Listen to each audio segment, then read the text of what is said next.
Olá, bem-vindos ao canal do Centro da Audiocultura Oriental. Eu sou Marco Moura, conversando hoje sobre o último dos 7 princípios herméticos, que é o princípio de gênero. No livro Kybalion está dito: o gênero está em tudo. Tudo tem o seu princípio masculino e o princípio feminino. O gênero se manifesta em todos os planos.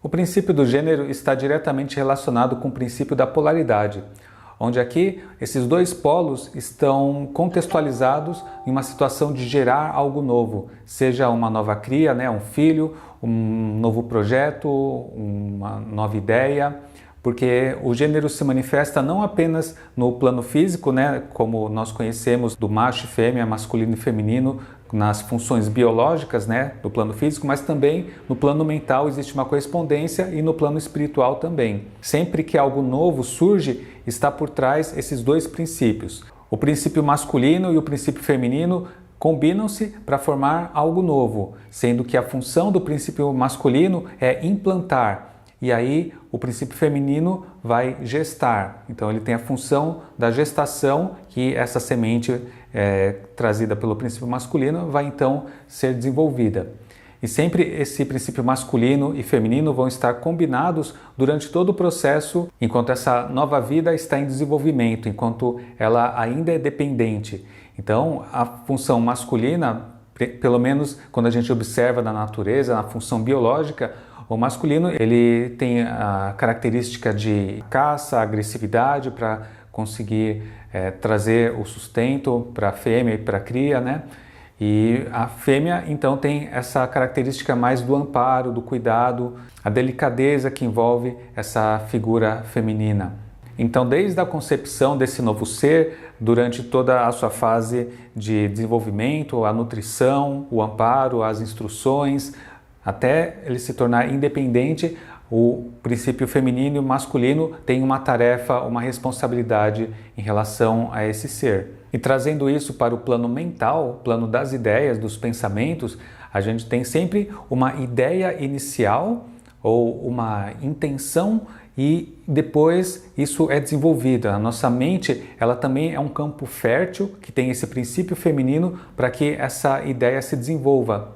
Então o Kybalion fala bastante desse aspecto da nossa própria mente, como na psicologia nós temos o entendimento de consciente e subconsciente e outras teorias também que se formulam a partir desse princípio, que é que nós temos um princípio masculino na mente e um princípio feminino. O princípio masculino é criativo, ele gera algo novo, e o princípio feminino vai então gestar essa ideia, vai dar um desenvolvimento para isso. Um filme que eu recomendo que mostra bastante esse aspecto desse princípio é o filme Inception, em português A Origem, que está relacionado com algo que é bastante dito no Kybalion, que como a nossa mente é fértil, ela não apenas desenvolve as nossas próprias ideias, aquilo que nós cultivamos por iniciativa própria, mas também várias sementes que são capturadas do meio. Então outras pessoas colocam uma ideia, às vezes de uma forma direta, às vezes como uma sugestão, e essa sugestão, da mesma forma que a hipnose ou outras formas de induzir a pessoa a manifestar uma ideia, a manifestar uma ação.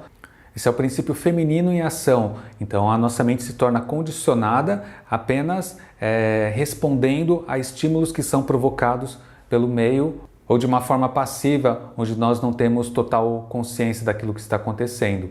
No taoísmo, além dessa concepção de yin e yang, o yin como feminino, o yang como masculino, a gente tem a representação das forças dos arquétipos universais como o masculino e o feminino representados pelo céu e pela terra. Então o céu é o aspecto criativo. Então nós temos 3 linhas yang no I Ching que formam o céu. E temos 3 linhas partidas, que são 3 linhas yin, que formam a terra. A terra é o receptivo, enquanto o céu é o criativo. Então, da interação entre o céu e terra, todos os fenômenos surgem na nossa existência. E é importante lembrar que dentro do aspecto masculino tem sempre o aspecto feminino, e no feminino tem um aspecto masculino. Dessa forma, eles conseguem se comunicar e ter uma interação.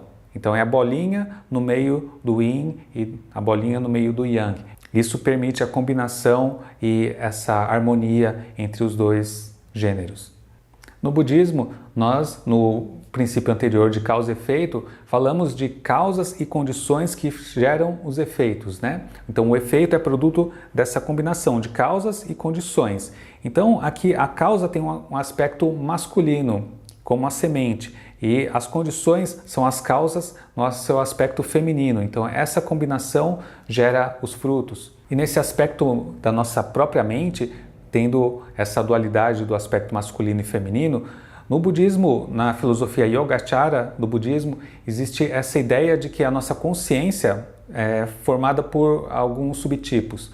A gente tem a nossa consciência dos sentidos, ou seja, a consciência atrelada ao olho, ao ouvido, ao nariz, à língua e o nosso corpo a partir do tato, né? Então, as informações sensoriais têm uma parcela da nossa consciência que corresponde a isso, a gente absorver esses dados através dos nossos órgãos dos sentidos e converter em uma imagem, uma concepção interna. E depois nós temos a nossa consciência da mente, Mano-Vidyana, que pega esses dados e combina. Então esse seria um aspecto masculino dentro dessa visão. E aí nós temos o depósito dessas informações, os registros, que é a nossa Alaya Vidyana, que é o armazém da nossa consciência. Então esse é o aspecto feminino, onde as informações são depositadas e aí então também geram-se pensamentos, ideias, emoções a partir disso que foi implantado.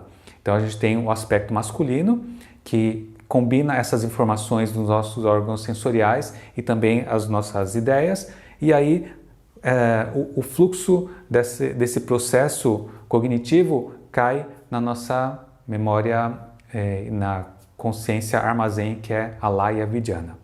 E por último, acho importante também falar que essa questão biológica do masculino e feminino nem sempre são algo determinante, né? A natureza, ela tem esses princípios que manifestam em todas as suas criações, mas considerando novamente os três grandes planos, uma pessoa pode, por exemplo, no seu aspecto físico, ter uma identidade relacionada a um gênero, mas o seu aspecto mental não necessariamente se identifica com esse gênero biológico.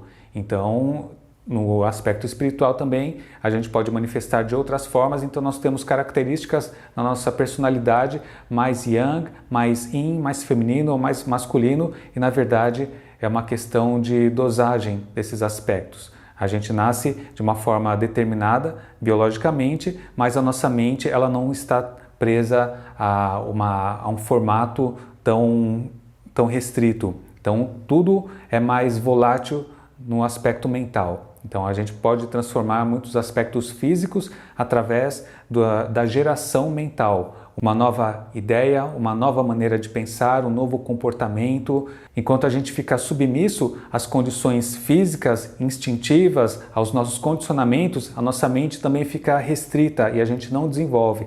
Então, na verdade, nós devemos utilizar esse princípio do gênero, da geração, causa e efeito e todos os outros princípios para a gente sair dessa condição mais instintiva, mais presa à matéria, para a gente manifestar os nossos atributos espirituais e as nossas virtudes. Então, basicamente é isso. Lógico que todos esses temas podem ser muito mais desenvolvidos, mas a ideia aqui foi passar um conceito inicial desses princípios e aí a gente pode trabalhar bastante em cima, relacionando a vários aspectos da nossa vida. Espero que tenham gostado. Qualquer dúvida, sugestão, crítica, pode deixar nos comentários. E a ideia é sempre trazer algo que seja relevante, como aplicar esses princípios na nossa vida em vários aspectos. Ok? Muito obrigado e até a próxima.